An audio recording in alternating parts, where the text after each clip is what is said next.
Bonjour et bienvenue dans notre webinaire Les fondamentaux de l'estimation logicielle. Je suis Safa Lakrichi, docteur en intelligence artificielle et ingénieur en recherche et développement chez Estimancy. Je vais vous introduire tout d'abord Estimancy en 2 mots. Ensuite, je vous parle des principes de l'estimation des projets logiciels. On va voir comment calculer la taille, comment calculer l'effort, la durée et le staffing.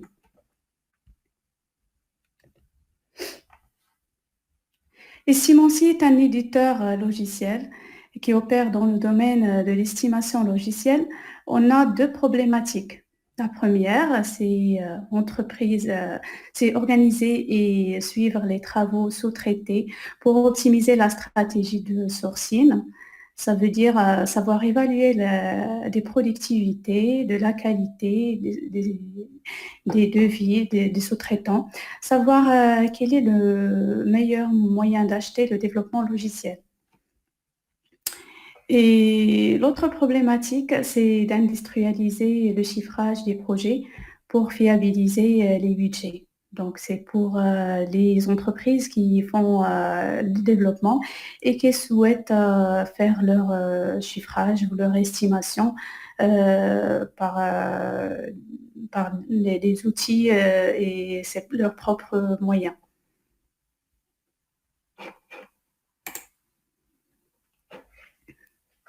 La problématique derrière tout ça, et qui est associée à ces problèmes, hein, c'est que dans le logiciel, les gens ont l'habitude de raisonner en temps passé.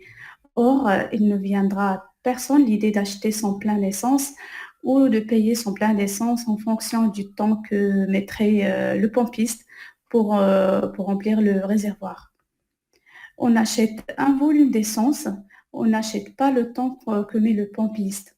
Alors pourquoi ne pouvons pas faire la même chose dans le domaine du logiciel? Pourquoi on ne peut pas acheter du volume plutôt que le temps passé?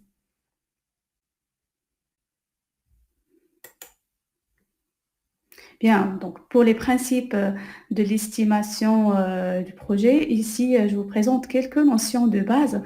Je vais vous parler de la taille. Bien, la taille, ça permet de mesurer le produit.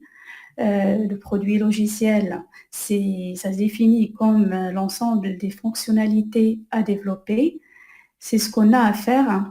Après, on va parler de l'effort. L'effort, c'est la quantité du travail et ça dépend de comment on va faire le produit.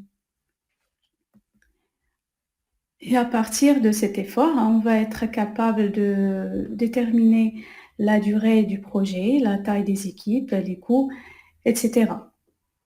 Donc ces différentes notions font l'objet de cette présentation.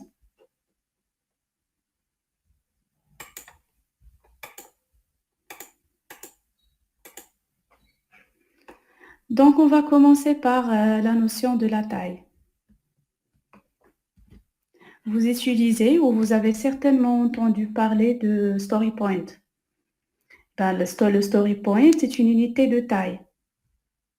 On a aussi les points de fonction qui sont une unité de taille ou des unités, ou on a aussi des unités d'œuvre maison.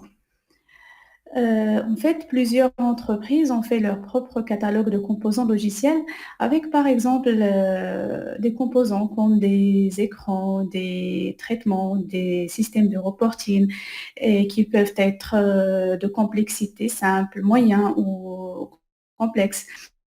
Donc, ce sont des œuvres en maison et au fil de temps pour pouvoir être étudiées pour mesurer la taille des applications. Eh bien, pour comprendre le concept de la taille et unité d'œuvre, l'analogie la plus courante, c'est l'analogie avec les mètres carrés. La première question qu'on se pose pour acheter une maison, c'est le nombre de mètres carrés. Eh bien, c'est pareil pour les systèmes d'unité d'œuvre, et en particulier pour les points de fonction. Donc, avant d'acheter ou vendre un logiciel, la première question qu'on se pose, c'est combien de points de fonction ou une autre unité d'œuvre. Quelle que soit la nature de l'unité d'œuvre retenue, le principe reste le même. Il faut tout d'abord identifier les exigences, dans les exigences, les différentes unités d'œuvre. Ensuite, déterminer leur complexité et déduire leur taille. On va par exemple avoir une entrée simple, EI simple, moyen et complexe. Et puis pour l'entrée simple, ça va être 3. Pour moyen, ça va être 4 et complexe, ça va être 6. C'est 6 unités d'œuvre. Élaborer son propre système de mesure et sa propre unité d'œuvre, c'est pas simple et ça demande un peu de travail et un important historique de projet. C'est pour ça que pas mal d'entreprises utilisent la mesure par point de fonction, qui est une unité d'œuvre normalisée et comparable.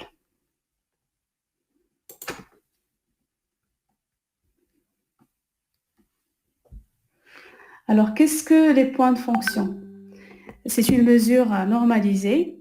Les points de fonction se définissent comme une mesure de la taille d'un logiciel en quantifiant les fonctionnalités offertes aux utilisateurs en se basant seulement sur la modélisation logique et les spécifications fonctionnelles. On comprend de là que la méthode point de fonction est complètement indépendante de la technologie et technique utilisée, c'est-à-dire de comment le produit est fait et de qui l'a fait. Ça, c'est important. Les points de fonction mesurent les fonctionnalités du point de vue de l'utilisateur ou du client. Donc, cette mesure est comprise et interprétable et par le client et par les développeurs. Elle est utilisable tout au long du cycle de vie du logiciel. Donc, en amont du logiciel, quand on cherche à avoir une idée grossière sur la taille du logiciel et aussi à la fin du logiciel pour évaluer la taille réelle développée. La méthode point de fonction FPUG est normalisée. Elle est décrite dans la norme ISO. De plus, elle est maintenue par le groupe FPUG, International Function Point User Group. Il est possible de se certifier dans cette méthode auprès de cet organisme et de devenir spécialiste dans la mesure en point de fonction.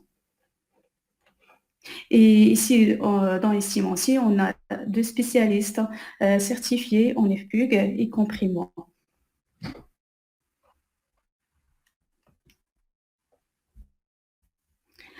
Alors, pour vous donner un petit aperçu sur la méthode point de fonction FPUG, cette figure présente les concepts de base.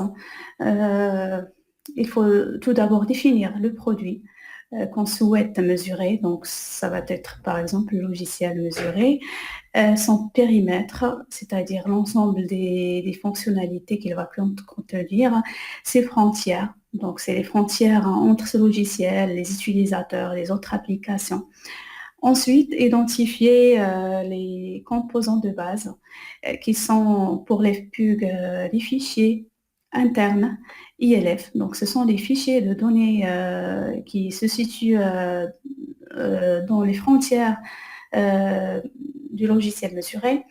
Il faut identifier les fichiers externes EIF. Donc, ce sont des fichiers de données, c'est des groupes de données qui se situent dans des autres applications et qui réagissent ou qui interagissent avec le logiciel mesuré. Et il faut identifier les transactions. Les transactions sont les échanges de données, les échanges en général qui se passent entre les utilisateurs fonctionnels et le logiciel, ou bien avec, entre les autres applications et le logiciel à mesurer. Ben, on va trouver plusieurs transactions de type entrée EI, donc c'est des entrées de données, des sorties EO ou des requêtes EQ. Une fois ces données et transactions définies, nous évaluons leur complexité. Eh ben, pour les fugues, la complexité dépend des nombres d'attributs manipulés et de fichiers, de groupes de données manipulés. À partir de la complexité qui peut être simple, moyen, élevé, nous dérivons la taille en point de fonction en utilisant ce tableau. On a par exemple pour une entrée moyenne, on a 4.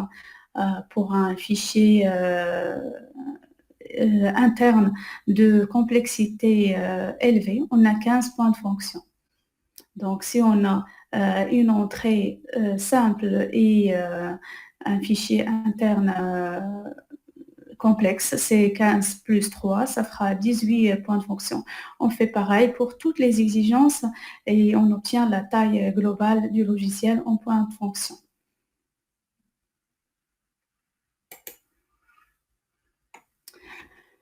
Avec cette taille maintenant, on va pouvoir déterminer l'effort. Donc, c'est combien de jours RAM il faut pour produire ce logiciel.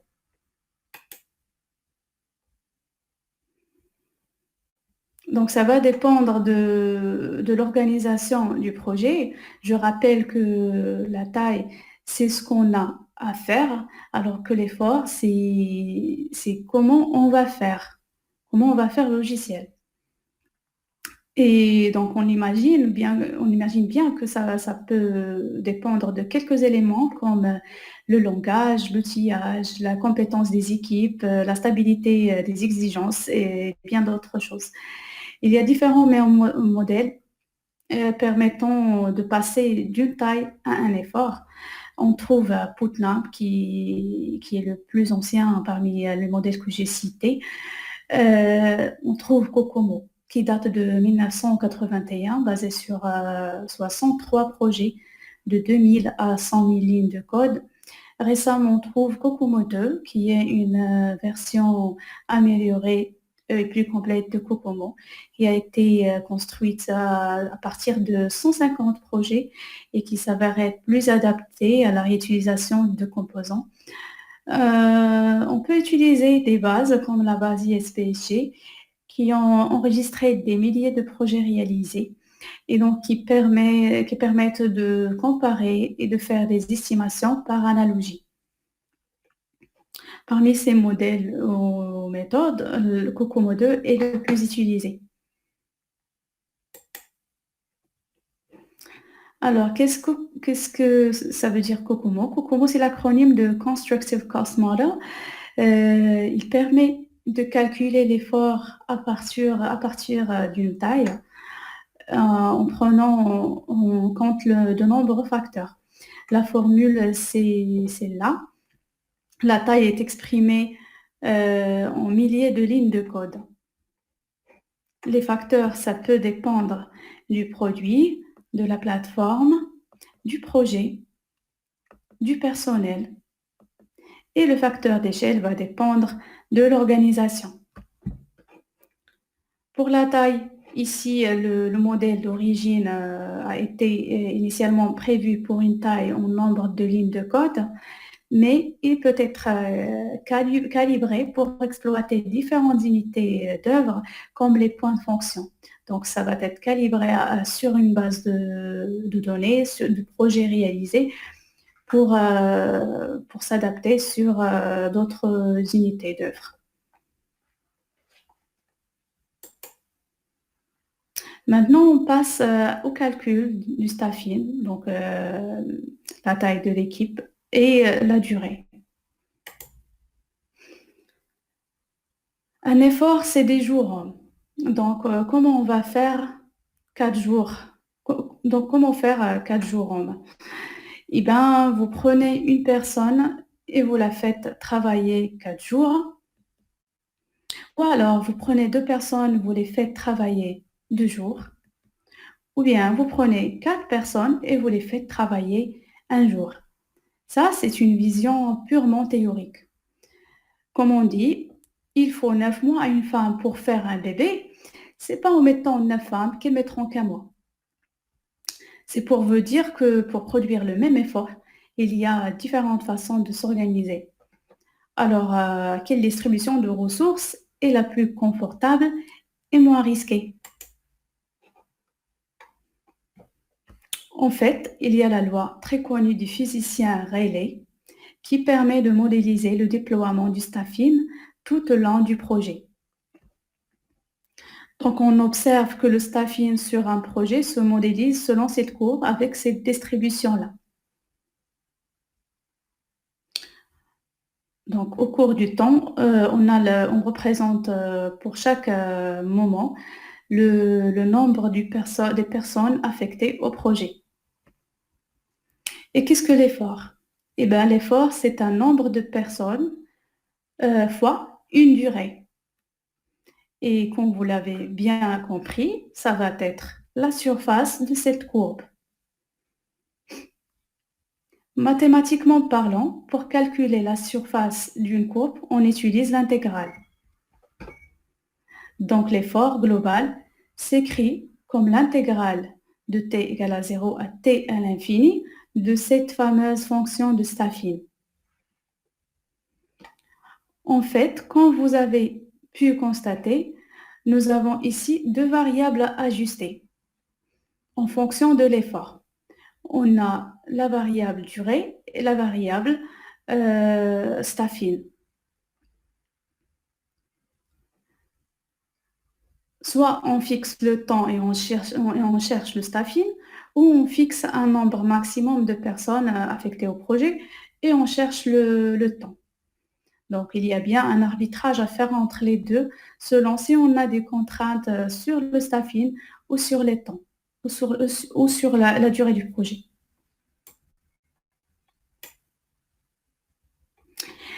Et une des choses qu'on peut faire, si on n'a pas de contraintes sur le temps, c'est d'utiliser la formule de Steve McConnell pour calculer la durée du projet. Selon cette formule, la durée du projet en moyenne, c'est 2,5 fois la charge puissance 1/3. La charge est en jours hommes et la durée est en semaines. Évidemment, le coefficient et facteurs d'échelle vont changer en fonction du type de projet et de l'organisation. Et à partir de là, on va pouvoir construire la courbe Rayleigh de staffing en fonction de la durée du projet qu'on a déterminé. Et on admet de supposer qu'en fin de compte, la durée du projet représente 99% de l'effort. Et cela permet d'obtenir une courbe réaliste de distribution de staffing. Et de là, on peut déduire le max staff qui correspond au nombre maximum de personnes travaillant sur le projet en même temps. Donc, le max staff, c'est la bosse de la courbe Rayleigh.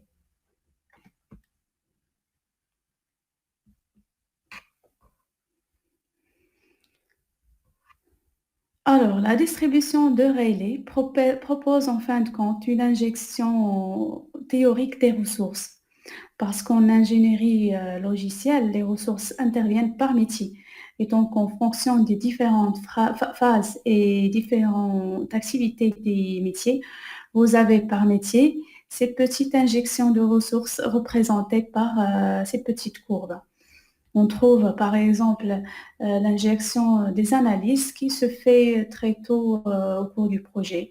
Ensuite, les développeurs un peu plus tard et les intégrateurs testeurs à moitié du projet.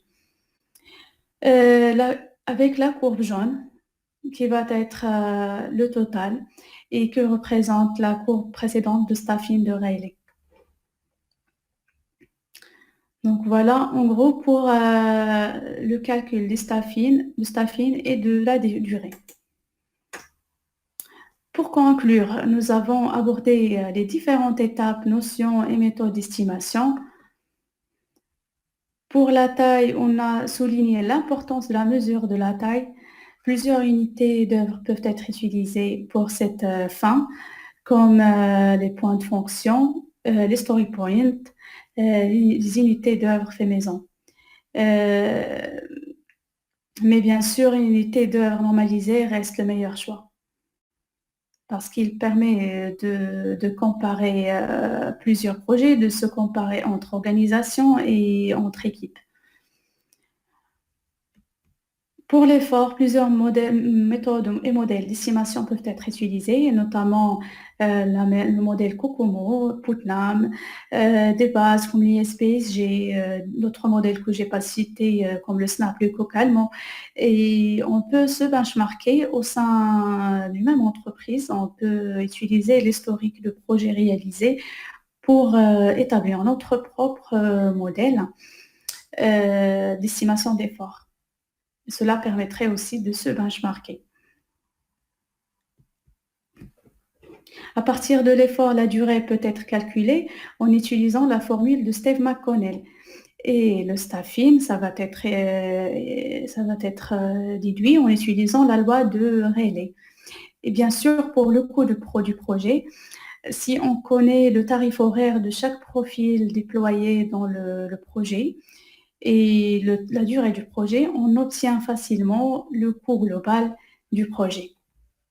Voilà, cela clôt notre webinaire sur les fondamentaux, sur l'estimation logicielle.